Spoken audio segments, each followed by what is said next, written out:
नमस्कार, मेरो नाम चाहिँ सन्तोष खत्री। म चाहिँ एउटा कुरा भन्न आएको छु।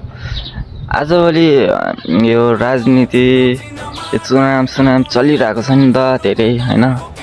कति धेरै मान्छे बोले के मलाई नि एक दुईटा बोल्न मन लाग्यो के। अब के भन्नु, आफ्नो देश माया लाग्छ हैन।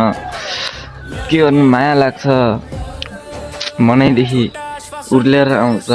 कसले जित्ने हो, कसले के गर्ने हो, टेन्सन तपाईँहरूलाई भन्दा नि मलाई बढी छ यो हैन। अनि एउटै कुरा के चाहिँ भन्दाखेरि तपाईँहरू भोट चाहिँ केमा हाल्ने? ल सबैले कमेन्टमा ठोक्नुपर्छ हैन। म चाहिँ केमा हाल्छु होला जस्तो लाग्छ? ल भन्नुहोस् त। म चाहिँ माटोमै हाल्छु हैन, किनभने मलाई पनि अर्को साम्पाङ एकचोटि मेयर भएको हेर्नु छ हैन। अब यो तारा घन्टी रुखहरूमा भोट हाल्नुभन्दा चाहिँ माटोमै हाल्दा मलाई बेस्ट लाग्यो हैन। अब के भनौँ, यो बालेनले गर्यो के गर्यो भन्दाखेरि अहिले जुन यो आन्दोलनमा हाम्रो जेन्जी पुस्ताहरू मर्नुभयो नि, उहाँहरूलाई चाहिँ अहिले हाम्रो बालेन दाइले धेरै इग्नोर गर्नुभयो।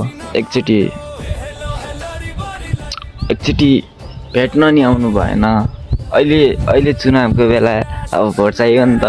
एउटा भोटको लागि ज्यानै दिन्छ मान्छेले हैन।